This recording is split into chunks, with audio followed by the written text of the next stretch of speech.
وهاي القعدة اللي يحبها قلبي. السلام عليكم حبايبي، شلونكم؟ شخباركم؟ إن شاء الله الكل بخير وصحة وسلامة وراحة بال. بداية الفيديو خلونا نصلي على الحبيب المصطفى.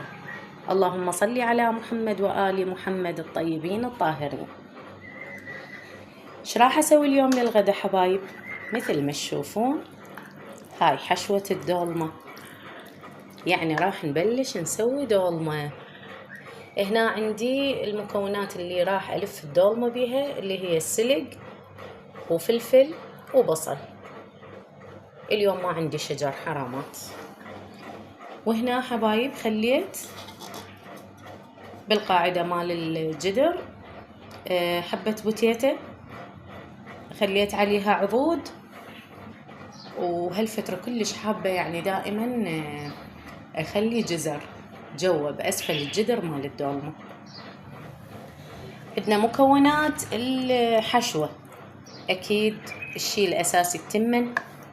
طبعا تمن الحصة بنات أنا دائما أستخدمه للدولمة. وخليت لحم مثروم، وثرمت لحمه بإيدي، يعني لحم غنم هم ثرمته بإيدي، شوية شحم وياه بنات، كلش ينطي طعم كلش طيب، يعني خلطت شكلين لحم. وحبة بصل، أنا ما كثر بصل طبعا بالدولمة بنات، بس اسم يعني على مود الطعم والريحة. وكرفس وحبة طماطة، هم الطماطة هم ما أضيف هواية، يعني طماطة كلش صغيرة خليتها، ثرمتها ناعم وضفتها. وضفت الملح ولا مندوزي، وأحب دائما أضيف لها شكر، يعني رشة رشة، يعني مو كمية هواية. بهارات، أي بهارات عندي مثلا، أنا دائما أضيف لها بهارات الجدر ومعجون وزيت ودبس الرمان. فهاي المكونات تنطيها طعم كلش طيب، يعني أنا مسويتها هواي كلش هواي على هاي الطريقة نفسها. فبما أنه أنا يعني لازم الموبايل بإيدي وما أقدر يعني أصور لكم أو ما أقدر أشتغل قدامكم، راح ألف الدولمة وأراويكم خطوة بخطوة، فخليكم وياي يا حبايبي.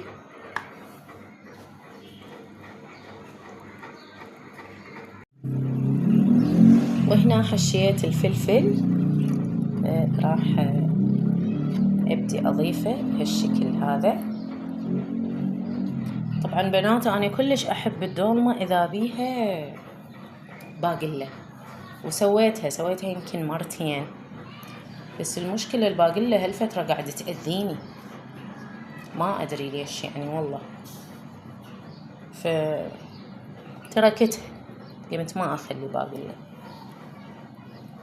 هنا مثل ما تشوفون خليت بوتيتة عليها العضود مال السلق، عليها حبات من الجزر، وهنا 3 من الفلفل حشيتهم وخليتهم، و4 حبات من البصل.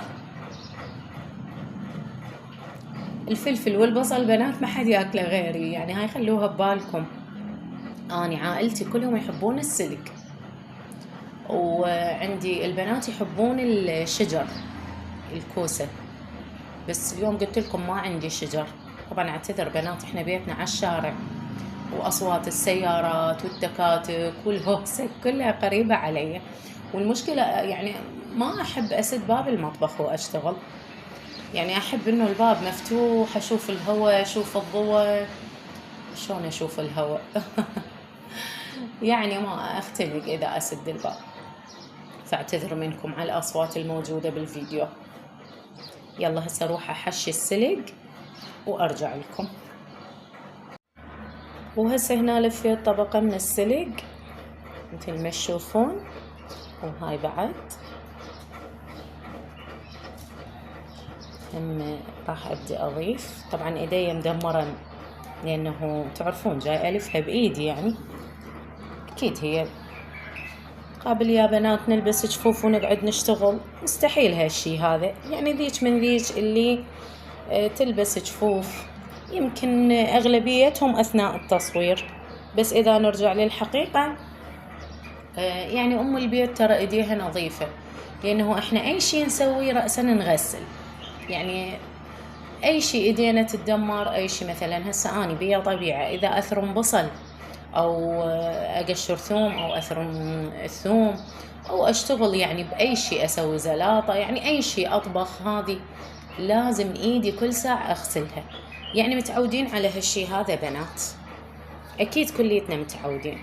طبعا بعد راح اكمل طبقات السلق حتى تختفي عندي هاي الفلفل البصل، يعني يصير بس طبقة سلق.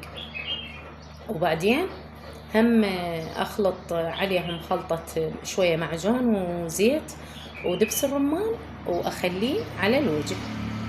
فخليكم وياي حبايبي. وهنا حبايبي لفيت جدر الدولمة مثل ما تشوفون، كملته وخليته على النار. وهسه هنا خلطت معجون دبس الرمان وزيت، شوية ملح، شوية ليمون جوزي، هذا اضيفه هيك بهالشكل.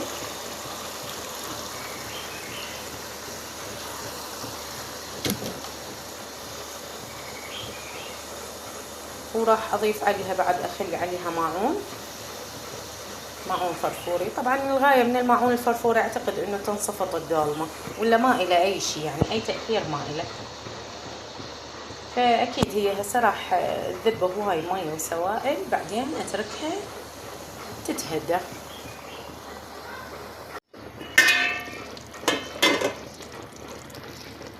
هنا شوفوا لي الدولمة بدت تنشف حبايبي. راح انص النار عليها كلش واشيل الماعون من عندها واخليها تتهدر على راحتها. شوفوا لي الصوت هذا الصوت اللي صدق اللي يحبه قلبي، مو بس قلبي ترى، اكيد قلوبكم هم. فهسه هنا راح اشيل الماعون وانص النار واخليها تتهدر. والله ما راح تدبرها، انا اقول لك مرات ثقيلة، مو قصة ثقيلة، بس انت ما راح تدبرها. ها خرب شوف. ايش قلت لك؟ بس لا زينة والله. نشوف الجدر والله اوه التعبية مال الجدر. لا يلا عاشت ايدك والله، خوش قلبي. بس صارت اكثر شيء مو على الخبز. شلبت هنا. لا هاي الصفحة صارت اكثر شيء. اي لان شلبت. اي مو انت شنو شلون يعني خايف متردد؟ لا شلون لزمت هذا؟ سويتها منه بعد. وهاي هنا دولمتنا يا حبايب.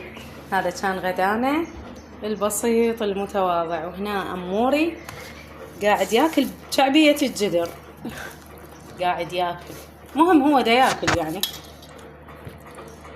شوفوا لي الدولمة شلون لمعة بيها حلوة. هاي انا حبوا قلبتها البنات والله تمنيتها قدامكم. هاي انا قلبتها. اي ادري غير انت طالع بالتصوير. يابا هذا امير ترى اللي قلبها. اموري حبيبي ادعوا له كلكم ان شاء الله ينجح ويطلع من السادس ابتدائي ان شاء الله، والنجاح والتوفيق لكل طلابنا يا ربي. يلا نروح هسه احنا نتغدى وانتم سهمكم العافية.